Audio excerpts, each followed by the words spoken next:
Muito bem, é bastante comum, né, na atualidade, os sermos afetados e muitas vezes guiados por clichês, palavras de ordem, sentenças ideológicas, né?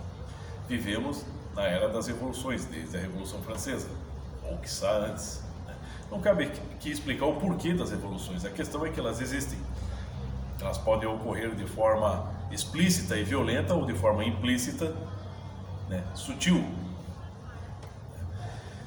E é claro que a intenção das revoluções, de quem coordena as revoluções, dos grupos de pessoas que coordenam as revoluções desde há séculos, é sim vamos dizer, submeter o ser humano ao poder humano, né? Você desviar o ser humano da verdade suprema e submetê-lo a um poder, né, mundano.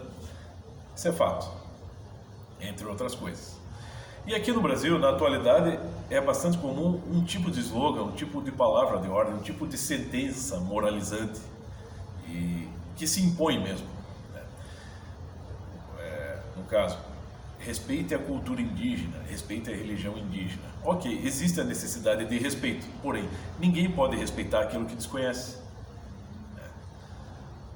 Se você desconhece algo, você não pode nem respeitar nem desrespeitar esse algo. Seja uma cultura, seja uma religião, seja o que for. Mas esse tipo de sentença, esse tipo de frase, ele se impõe mesmo, independentemente de você conhecer a cultura indígena ou não. Outro dia eu estava conferindo os deveres de casa de uma de minhas filhas, que peguei a apostila dela, estudos sociais, a história, e abri um capítulo que faz uma espécie de resumão sobre a cultura indígena no Brasil. Você lê lá o texto, tem umas 5, 6, 7 páginas. Você percebe que aquilo é claramente, né, aquele texto, né, ele é construído de forma deliberada, né, intencional, de modo a romancear, vamos dizer assim, idealizar a vida dos índios como se eles vivessem num paraíso, né, ocultando, né, propositadamente todos os traços negativos e até criminosos que existem, né, pagãos criminosos, né, que existem na cultura indígena aqui no Brasil. Isso é um drama que está presente em muitas tribos, né?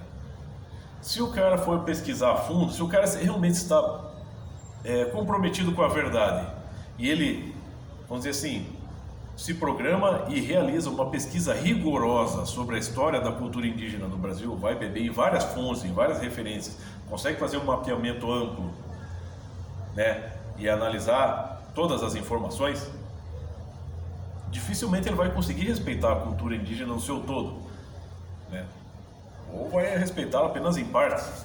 Por exemplo, como é que eu posso ser obrigado a respeitar uma cultura que contém entre suas diretrizes o enterrar crianças recém-nascidas vivas, né, por qualquer motivo que seja?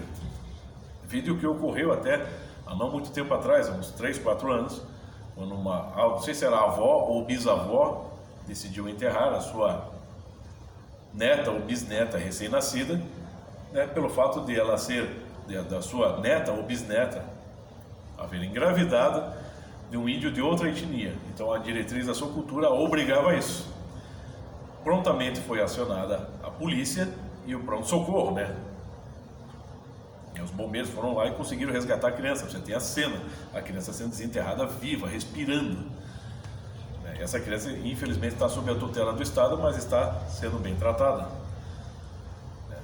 Agora você imagina séculos e séculos isso ocorrendo.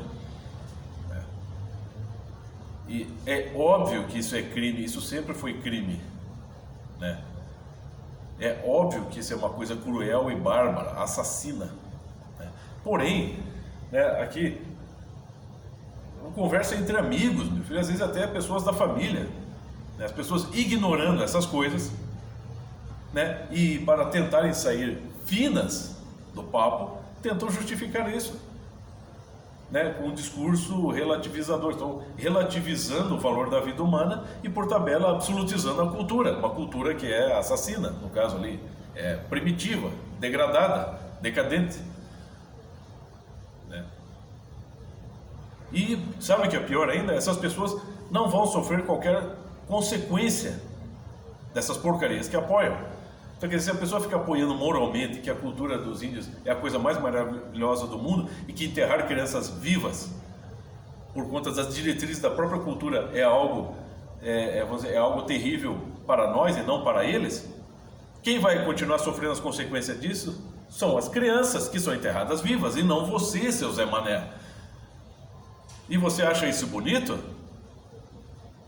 Né? Só para se sair, né, vamos dizer assim, se sair bem na conversa?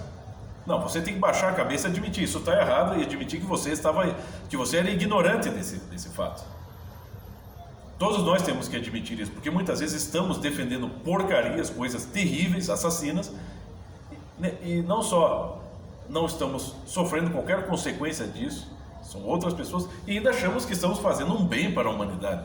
Então a gente tem que sair dessa. Nós vivemos sim num período que é alienante mesmo. Não sei como foram os outros períodos da história. Nós só podemos conhecer isso pelos livros, mas não podemos vivenciar aquilo. Agora, o que vivenciamos hoje é isso, um processo alienante, revolucionário, que tenta exatamente, vamos dizer assim, trazer trevas para a nossa inteligência e não luz. E se as pessoas, grande parte das pessoas ainda não acordou para isso, tem que acordarem. Né? O tempo urge. Né? Então, aí é que está, esse que é o problema. Então, ou você se informa, meu filho, a respeito das coisas antes de respeitá-las, ou você vai ser só mais um, né, robozinho programado para, vamos dizer assim, processar frases prontas e repeti-las automaticamente. Né? Portanto, não venha fazer qualquer exigência moral para cima dos outros.